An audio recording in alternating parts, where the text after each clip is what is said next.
சந்திரபாபு நாயுடுவுக்கு 4 கேட்கிறாரு, நிதிஷ்குமார் வந்து 5 கேட்கிறாருன்னு சொல்லி பல கான்ஸ்பிரசி பேசப்பட்டிருக்கு. இப்போ பாஜக வந்து தன்னுடைய நிலையிலிருந்து கீழே இறங்கல அப்படின்னு சொல்லி நம்ம எடுத்துக்கலாமா? கூடுதலாக கேபினெட் நிச்சயமாக டிடிபிக்கு கிடைக்கும், ஜேடியுக்கும் கிடைக்கும். ஆனால் இது வந்து உறுதியானது என்று நம்ம எடுத்துக்கொள்ள முடியாது. தெலுங்கு தேச கட்சி தலைவர் நிம்மதியாக இருக்க முடியாது, ஜேடியு நிம்மதியாக இருக்க முடியாது, ஐக்கிய ஜனதா தளம் நிம்மதியாக இருக்கும். அப்போ யாருமே நிம்மதி இல்லாத இருக்கும்போது நான் பாஜக மட்டும் வந்து பழைய பவரில் இருக்கிறேன் அது மாதிரி எப்படி எடுத்துக்க முடியும்? கூட்டணி ஆட்சி என்பது நெருக்கடியிலே இருக்க வேண்டிய ஒரு நிர்பந்தத்தில் தான் இருக்கும். அது ஒன்றும் மாற்றவே முடியாது. கூட்டணி கட்சி தலைவர்கள் பொறுமல் குமரல் எல்லாம் வெளியே வரும். ஆர்எஸ்எஸ் பாஜக 2ஆம் கட்ட தலைவர்கள் போய் மோடியை கன்வின்ஸ் பண்ணியிருக்கணும், மோடி எதிர்த்து பேசியிருக்கணும். ஒரு கட்டத்தில் மோடியை தள்ளிவிட்டு ராஜ்நாத் சிங்கோ, பிரகலாத் ஜோஷியோ, நிதின் கட்காரியோ இல்லை பியூஷ் கோயலை பிரதமராக்கி இருக்க வேண்டும். அப்போதான் பாஜகவுக்கு ஒரு எழுச்சி கிடைத்திருக்கும். 23 வருடம் யாருக்கும் இடம் கொடுக்காமல், யாருக்கும் அடிபணியாமல் இருந்த ஒருவரை நீங்கள் போட்டப்பே நீங்கள் தெரிஞ்சு போச்சு பாஜகவுக்கு தலைவலி ஆரம்பம். நீங்கள் கூட்டணி கட்சிக்காரன் கொடுக்குற சொந்த கட்சிக்காரன் குறைச்ச கொடுங்க.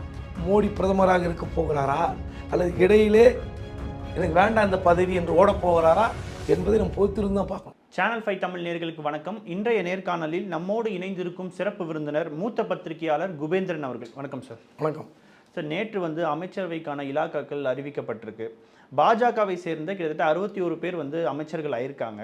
ரிசல்ட் வந்ததுக்கு அப்புறம் என்ன சொல்லப்பட்டதுன்னா, சந்திரபாபு நாயுடுவுக்கு 4 கேட்கிறாரு, நிதிஷ்குமார் வந்து 5 கேட்கிறாருன்னு சொல்லி பல கான்ஸ்பிரசி பேசப்பட்டிருக்கு. அப்போ பாஜக வந்து தன்னுடைய நிலையிலிருந்து கீழே இறங்கலை அப்படின்னு சொல்லி நம்ம எடுத்துக்கலாமா? கேட்டதை விட குறைவாக கொடுத்திருக்கிறார்கள். ஆனால் இது வந்து உறுதியானது என்று நம்ம எடுத்துக்கொள்ள முடியாது.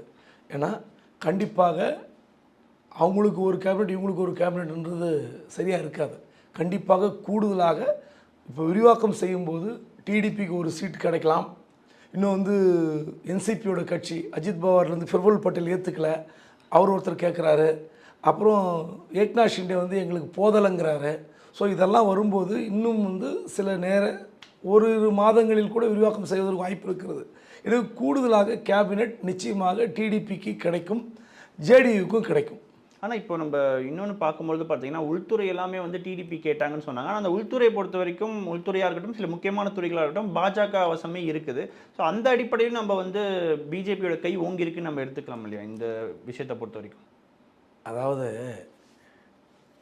இந்த தேர்தல் முடிவுகளால் பாஜக தலைவர்கள் நிம்மதியாக இல்லை. கூட்டணி கட்சிக்கு ஆதரவு கொடுத்த, அதாவது சீட்டு இப்போ கேபினெட் அதிகமாக கேட்டாங்க கிடைக்கலன்ற அடிப்படையில் தெலுங்கு தேச கட்சி தலைவர் நிம்மதியாக இருக்க முடியாது, ஜேடியு நிம்மதியாக இருக்க முடியாது, ஐக்கிய ஜனதா தளம் நிம்மதியாக இருக்க முடியாது. அப்போ யாருமே நிம்மதி இல்லாத இருக்கும்போது நான் பாஜக மட்டும் வந்து பழைய பவரில் இருக்கிறேன் அது மாதிரி எப்படி எடுத்துக்க முடியும்? அதனால் கூட்டணி ஆட்சி என்பது நெருக்கடியிலே இருக்க வேண்டிய ஒரு நிர்பந்தத்தில் தான் இருக்கும். அது ஒன்றும் மாற்றவே முடியாது. கண்டிப்பாக எந்த திட்டத்தையும் 10 வருடமாக ஏகபோகமாக ஆட்சி செய்தவர் நரேந்திர மோடி. அப்படி இருக்கும்போது அவருடைய வந்து இப்போ பேச்சுக்கு வந்து நேற்று கூட்டணி கட்சி கூட்டம் முடிந்து மறுநாள் வந்து கேபினெட் கூட்டம் நடக்குது. அப்போ அந்த கேபினெட் கூட்டத்தில் இலாக்கா ஒதுக்கீடு செய்யாமலே அவர் வந்து பிரதமர் வந்து அட்ரஸ் பண்ணிகிட்ருக்காரு. 3 கோடி பேருக்கு மீண்டும் வீடு கட்டி தரும் திட்டத்தை அறிவிக்கிறார். அதில் யாராவது வீட்டு வசதித்துறை அமைச்சர் யாருன்னு யாருக்கா தெரியுமா? அவங்களுக்கு கூட தெரிஞ்சிருக்கலாம், ஓகே ஒத்துக்கலாம். மக்களுக்கு தெரியுமா? அதாவது பதவி ஏற்ற அன்று இரவே வந்து துறை வந்து அறிவிக்கப்படும். அப்படி ஏதாவது பாஜக அறிவிக்கப்பட்டதா? அதனால் நெருக்கடியில் எப்படி செய்வோம்? பாஜக வந்து மீண்டும் பவர்ஃபுல்லாக இருக்குது, அதெல்லாம் பொய். அதாவது உள்துறை கொடுக்க முடியாது, பாதுகாப்பு கொடுக்க முடியாது, நிதித்துறை கொடுக்க முடியாது, இதெல்லாம் உண்மை. ஆனால் நீங்கள் மீண்டும் நிதித்துறை, அதாவது நிர்மலா சீதாராமனுக்கு எதிரான ஒரு மனநிலையில் தொழிலதிபர்கள் இருக்கிறார்கள், மக்கள் இருக்கிறார்கள். ஸோ இது மீண்டும் வந்து ஆட்சி மாற்றத்துக்கு பிறகு மீண்டும் அந்த அம்மாவே நிதியமைச்சராக இருப்பதால் பாஜகவுக்கு தான் கெட்ட பெயர். நீங்கள் போக போக பாருங்கள் இந்த ஆட்சியினுடைய உள்கட்சி விவகாரங்கள் எப்படி வெளியே வருகின்றன. இந்த ஃபைல் டீல் பண்ணுற விவகாரத்தில் பாஜக வந்து பெரியண்ணன் பாணியில் ஈடுபடுகிறது என்று கூட்டணி கட்சி தலைவர்கள் பொறுமல் குமரல் எல்லாம் வெளியே வரும். ஆனால் சார், இப்போது இந்த தேர்தல் ரிசல்ட்டுக்கு அப்புறம் நம்ம பார்க்கும்பொழுது பாஜக தரப்பில் வந்து பெரிய அளவுக்கு மகிழ்ச்சியாக இல்லை அப்படின்ற விமர்சனங்கள்லாம் வருதுன்னும் பொழுது, அப்போது கூட இருக்கக்கூடிய அந்த மூத்த தலைவர்கள் எல்லாருக்குமே வந்து அவங்க வந்து அந்த பதவி கொடுத்ததுன்றது அவங்கள சமாதானப்படுத்துறதுக்காகவா இல்லை வேறு என்ன மாதிரியான திட்டம் வந்து அவங்க வச்சுருக்காங்க சார்? பாஜகவுடைய எண்ணிக்கை அந்த 272 தொடலை, 240. அப்போ என்ன பண்ணியிருக்கணும்? இவங்க மோடிகா சர்க்கார், மோடிகா கேரண்டி அப்படின்னு நீங்கள் சொன்னீங்க சார். யார் 2ஆம் கட்ட 3ஆம் கட்ட தலைவர்கள் ஆர்எஸ்எஸ்லாம் என்ன பண்ணிடணும், மோடி வீட்டுக்கு போயிருக்கணும். உங்களுடைய சர்க்காரை மக்கள் நிராகரித்திருக்கிறார்கள். உங்களுடைய ஆட்சி அதிகாரத்தை மக்கள் ஏற்கவில்லை. ராமர் கோயில் கட்டிய இடத்தில் பாஜக தோல்வியடைந்திருக்கிறது. உங்கள் 4.5 லட்சம் ஓட்டில் ஜெயித்த மோடி அவர்கள் 1.5 லட்சம் ஓட்டில் தான் ஜெயிச்சிருக்கீங்க. அப்போது ஊபியில் 80 இடங்களில் 44 இடங்கள் எதிர்க்கட்சி பிடித்திருக்கிறது. அப்போ நம்ம கட்சி எங்கே பிடிச்சிருக்கணும்? ஊபியில் நல்லாட்சி, டபுள் இன்ஜின், யோகி, இவ்வளோ பவர்ஃபுல்லான எல்லா விஷயமும் இருந்தும் பாஜக தோற்று இருக்கிறது. எனவே மைனஸ் மோடி இல்லாத பாஜக ஆட்சி இந்த முறை கொடுப்போம். 10 ஆண்டு காலமாக நீங்கள் ஆட்சியில் இருந்தீர்கள். ஸோ மக்கள் உங்களுக்கு பிடிக்கலன்ற தீர்ப்பை நம்ம ஏற்றுக்கொள்வோம் அப்படின்னு ஆர்எஸ்எஸ் பாஜக 2ஆம் கட்ட தலைவர்கள் போய் மோடியை கன்வின்ஸ் பண்ணியிருக்கணும். மோடி எதிர்த்து பேசியிருக்கணும். ஒரு கட்டத்தில் மோடியை தள்ளிவிட்டு ராஜ்நாத் சிங்கையோ, பிரகலாத் ஜோஷியோ, நிதின் கட்காரியோ, இல்லை பியூஷ் கோயலை பிரதமராக்கி இருக்க வேண்டும். அப்போ தான் பாஜகவுக்கு ஒரு எழுச்சி கிடைத்திருக்கும். பரவாயில்ல, ஒரு மாற்றத்திற்கு பாஜக தயாராக இருக்கிறது அப்படின்னு. நீங்கள் தான் மோடின்னு சொல்லிட்டு மோடி இல்லையே, அப்புறம் எதுக்கு நீங்கள் மோடி பிடிச்சி தொங்குறீங்க? இந்த மனப்பான்மை 2ஆம் கட்ட தலைவர்களுக்கு ஏன் வரல? மோடி மீதான பயம், அமித்ஷா மீதான பயம். சரி, இவங்களெல்லாம் இத்தனை ஆண்டு காலமாக, 100 ஆண்டு காலமாக, அடுத்த வருடம் வந்தால் ஆர்எஸ்எஸ்க்கு 100 ஆண்டு. அப்போது இந்த கட்சியினுடைய ஒரு பேக் சோர்ஸ், ஒரு என்ஜினியரிங் டீம், இது எல்லாமே ஆர்எஸ்எஸ்.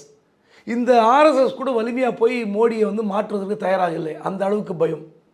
கேட்டால் நேருவை சமன் செய்ய வேண்டும். நேருவை சமன் செய்வதால் மட்டும் மோடி உயர்ந்துட மாட்டார், பாஜக உயர்ந்துடாது. நாங்கள் நேருவோடைய சாதனையை நாங்கள் முறியடித்து விட்டோம். என்ன பலன், என்ன பிரயோஜனம்? மோடி நேரு அளவுக்கு தலைவர் இல்லை என்பதை நாட்டு மக்கள் ஏற்றுக்கொள்வார்கள். நீங்கள் ஒன்றா சொல்லிக்கலாம், நாங்கள் இவருக்கான இணையான தலைவர் சொல்லலாம். ஆனால் மக்கள் சொல்லாத, நீங்கள் சொல்லக்கூடாது. இப்போ நான் பெஸ்ட்டுன்றத நானே எத்தனை காலம் சொல்கிறது? நீங்கள் சொல்லணும், நண்பர் சொல்லணும், பார்க்குறவங்க சொல்லணும். அப்படி இருக்கும்போது நீங்கள் நேருவை சமன் செய்வதிலே குறியாக இருந்தீர்களே தவிர, இந்த ஆட்சி அடுத்த 5 ஆண்டு காலத்திற்கு நல்லாட்சி தொடரணும், மக்கள் ஏற்கணும், கூட்டணி கட்சிகளை சமாளிக்கணும். கூட்டணி ஆட்சிக்கு ஒரு மோடி சரியாக வருவாரா? அப்போது உங்களுக்கு காமன் அஜெண்டா எப்படின்னா, ஒரு மோடி மாதிரியான ஒரு அதிகார பலத்திலே இருந்தவர், ஒரு குஜராத்தில் ஒரு 13 வருஷம், இங்கே ஒரு 10, 23 வருடம் யாருக்கும் இடம் கொடுக்காமல், யாருக்கும் அடிபணியாமல் இருந்த ஒருவரை நீங்கள் போட்டப்பே நீங்கள் தெரிஞ்சு போச்சு, பாஜகவுக்கு தலைவலி ஆரம்பம். போக போக பாருங்கள் அவரால் எப்படி குடைச்சல். நீங்கள் கூட்டணி கட்சிக்காரன் கொடுக்குற சொந்த கட்சிக்காரனே குடைச்சல் கொடுப்பான். இப்போ ஒவ்வொரு நாளுமே இந்த 5 ஆண்டுகள் கடக்கும் பொழுது ஒரு ஹெக்டிக்கோடு தான் பிரதமர் மூவ் பண்ணுவாரா? ஆமாம், நெருப்பாற்றில் நீந்துகிற அந்த தருணம் தான் மோடிக்கு. நீங்கள் ஒரு 10 நாள் ஃபாரின் போயிட்டு வரட்டுமே, அவர் நிம்மதி போயிடும். இங்கே என்ன கலகம் வெடிக்கும், இங்கே என்ன பேசுவாங்க, அப்புறம் என்ன மாதிரியான பிரச்சனைகள் மோடிக்கு அதுதான் எதுவுமே தெரியாதே. மோடி கண்ணுக்கு எதுவும் தெரியப்படுத்தக்கூடாது. அங்கே இருக்கிற அதிகாரிகளுடைய எண்ணம் தான். அவர் காதுக்கு எந்த பிரச்சனையும் போகக்கூடாது. எங்கள் ஜிஎஸ்டி சம்மந்தமான பிரச்சனை என்ன, அவர் காதுக்கு போகாது. விவசாயிகள் பிரச்சனை என்ன, போகாது. நீட்டுக்கு எதிரான மனநிலை என்ன, எதுவும் போகாது. இப்படிப்பட்ட ஒரு பிரதமரை 10 ஆண்டு காலம் நான் பார்த்துட்டோம். இப்போ எப்படி பார்க்க போகிறீங்க? ஏதோ ஒரு விவகாரம் கூட்டணி கட்சிக்காரன் தப்பு பண்ணுவான், அது கலெக்டிவ் ரெஸ்பான்சிபிலிட்டி, கூட்டு பொறுப்பாகிய பிரதமரையும் போய் தாக்கும், பதில் சொல்லணும். பார்லிமெண்ட்டில் இத்தனை வருஷமாக நீங்கள் பேசாமலே ஓடி போயிட்டீங்க. இப்போ முடியுமா? ராகுல் காந்தி உட்பட எல்லாரும் போய் நின்று கத்துன்னு கத்துவாங்க, எங்கே மோடின்னு. அங்கே உட்காந்து இப்படிலாம் கையாட்டி கடந்த கால ஆட்சியில் நீங்கள் ராகுலை பப்பு சொப்புன்னு கேலி பண்ணதெல்லாம் வேலைக்கு ஆகுமா? ஆகாது. ஆனால் சார், இவ்வளோ நாளாக நம்ம பார்க்கும் பொழுது இந்த கூட்டணி கட்சியினன்றவங்க ஆளுங்கட்சியோட கூட்டணி வச்சு ஏதோ ஒரு பலன் அனுபவிக்கிறதுக்கு தான் எல்லாரும் கூட்டணி அமைக்கிறது.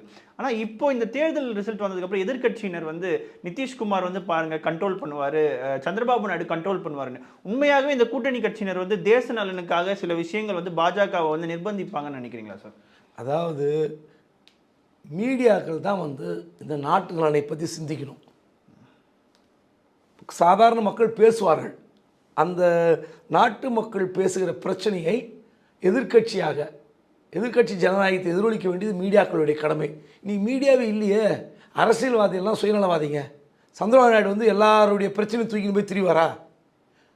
பல மாநிலங்கள் இருக்கிற பிரச்சனைக்கு நிதிஷ்குமார் போய் அதெல்லாம் சார் ஆந்திரா இதில் தெலுங்கானாவில் இப்படி பண்ணுறீங்க தப்பு, திமுகவை இப்படி கொடுமைப்படுத்தாதீங்க, மகாராஷ்டிராவில் இப்படி டார்ச்சர் பண்ணாதீங்க அப்படின்னு நிதிஷ் கேட்பாரா? அவர் ஸ்டேட்டில் என்ன பிரச்சனை பார்ப்பார், ஏதோ 1-2 பிரச்சனையை அட்ரஸ் பண்ணுவார், அவ்வளோதான்.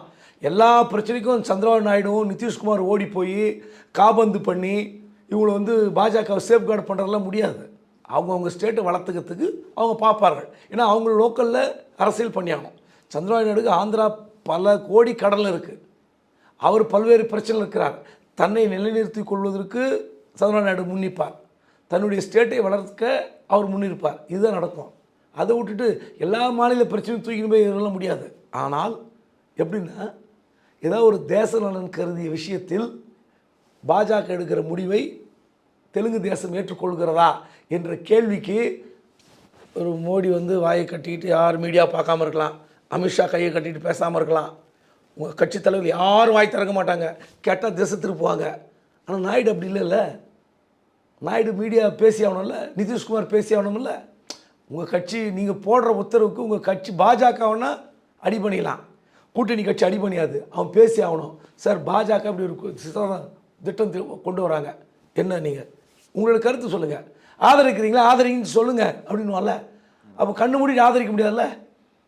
ஸோ நெருக்கடி இப்படி தான் வளரும். அதாவது 5 ஆண்டு காலத்திற்கு மோடி பிரதமராக இருக்க போகிறாரா, அல்லது இடையிலே எனக்கு வேண்டாம் அந்த பதவி என்று ஓடப் போகிறாரா என்பதை நம்ம பொறுத்திருந்து தான் பார்க்கணும். சார், இப்போ பாஜகவோட 2வது திட்டம்லேயே வந்து ஆர்எஸ்எஸ் உடைய பல திட்டங்களை வந்து அவர் நிறைவேற்றியிருந்தார். இன்னும் ஒரு சில விஷயங்கள் இருக்குது, யூசிசி மாதிரியான விஷயங்கள். இப்போ ஒரு பக்கம் கூட்டணி கட்சியும் கன்வின்ஸ் பண்ண வேண்டியதாக இருக்குது, இன்னொரு பக்கம் ஆர்எஸ்எஸ் உடையும் கன்வின்ஸ் பண்ண வேண்டியதாக இருக்குது. இந்த ரெண்டுத்தையும் எப்படி அவர் பேலன்ஸ் பண்ணுவார் சார்? இல்லை, கடந்த 5 ஆண்டுகளாக ஆர்எஸ்எஸ் வந்து காணாமல் போய்விட்டது. அதற்கான முயற்சிகளை வந்து அவர் வந்து சரியாக வேலை பார்த்துட்டார். இல்லாட்டி வந்து நட்டா வந்து இப்படி சொல்ல மாட்டார்ல, எங்களுக்கு ஆர்எஸ்எஸ் தேவையில்லை, எங்கள் கட்சி வளர்ந்து விட்டது, ஆர்எஸ்எஸ் இல்லாமலே எங்கள் கட்சி வந்து எதிர்கொள்கிற அளவுக்கு, தேசத்தை எதிர்கொள்கிற அளவுக்கு வளர்ந்து விட்டோம்னு எப்படி சொல்கிறார்? யார் கேட்டு சொன்னார்? அவர் சொல்ல வைத்தது யார்? ஒரு இடத்துல ஆர்எஸ்எஸ்க்கு பதிலடி சொன்னதுண்டா? சரி விட்டுருங்க, அது சொந்த கட்சி விவகாரம், எங்கள் ஆளுங்க நாங்கள் அடிச்சுப்போம், யாரும் கேட்காதீங்கன்னு சொல்லிக்கலாம். உத்தவ் தாக்கரே சொன்னார், பாஜக ஆட்சிக்கு வந்தால் ஆர்எஸ்எஸ் அழிந்து விடும்னாரு. சரி, அதுக்காவது ஒரு எதிர்வினை, ஓ நீ யாரே எங்களை பற்றி பேசுகிறதுக்கு வரலையே. ஸோ இப்போ ஆர்எஸ்எஸ் எங்கே இருக்குது? இப்போ தான் வந்து ஒரு வாய்ப்பு கிடைத்திருக்கிறது. மோடி பலவீனமாகி இருக்கிறார். இந்த மோடி பலவீனமான தருணத்தில் தான் ஆர்எஸ்எஸ் மெல்ல எழுந்துக்கும். இனிமேல் தான் ஆர்எஸ்எஸ் வந்து கடந்த 10 ஆண்டுகளாக தூங்கி கொண்டிருந்த ஆர்எஸ்எஸ், குறிப்பாக கடந்த 2019 2024 வரை தேர்தல் வரை தூங்கி கொண்டிருந்த ஆர்எஸ்எஸ் மெல்ல விழிக்கும். ஏனென்றால் 2 குஜராத்காரங்க ஒட்டுமொத்த தேசத்தை ஆள்கிறார்கள் என்ற பிரச்சனை ஆர்எஸ்எஸில் எழுந்திருக்கிறது, மற்ற பாஜக தலைவர் மத்தியில் எழுந்திருக்கிறது. அப்போது இவங்க 2 பேர் ஒட்டுமொத்த தேச நலனை அதானிக்கும் அம்பானிக்கும், அவங்க யார்? அவங்க 2 பேர் குஜராத் தொழிலதிபர்கள், குஜராத் அரசியல்வாதிகள். இந்த 2 பேர் இந்த 2 தொழில்களை வளர்ப்பதற்காக நம் ஒட்டுமொத்த பாஜகவையும், இந்திய அளவில் வியாபித்திருக்கிற, இந்திய அளவில் பறந்து விரிந்திருக்கிற பாஜகவை பலி கொடுக்க வேண்டுமா, ஆர்எஸ்எஸ்ஸை பலி கொடுக்க வேண்டுமா என்று சித்தாந்தம், ஒரு சிந்தனை உருவானால்தான் அந்த கட்சிக்கு நல்லது. ஆனால் சார், இப்போ ஆர்எஸ்எஸோட தலைவர்கள் சொன்னது வந்து தேர்தலில் போட்டிடுறதுன்றது தவிர்க்க முடியாத ஒரு விஷயம், ஆனால் அதில் வந்து கண்ணியத்தை வந்து கடைப்பிடிக்கணும் அப்படின்னு சொல்லி ஒரு பக்கம் சொல்கிறாங்க.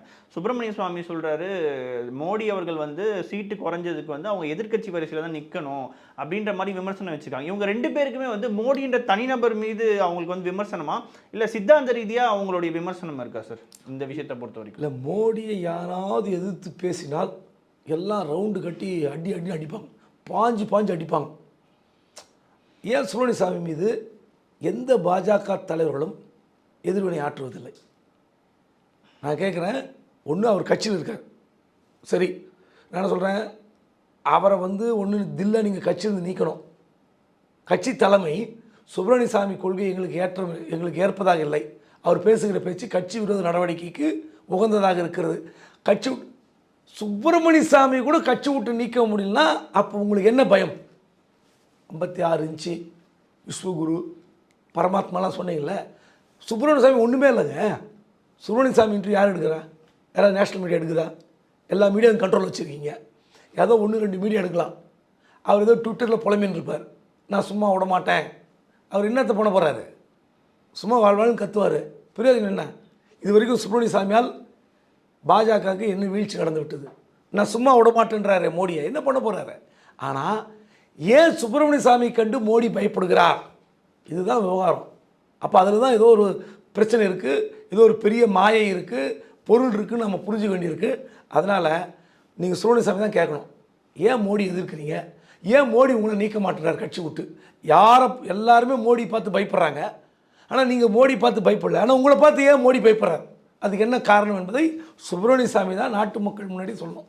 நிச்சயமா சார், தொடர்ந்து பேசுவோம். சேனல் 5 தமிழ் நேயர்களுக்காக பல்வேறு கேள்விகளுக்கு மிக பொறுமையாக பதில் சொன்னமைக்கு நன்றி சார். நன்றி.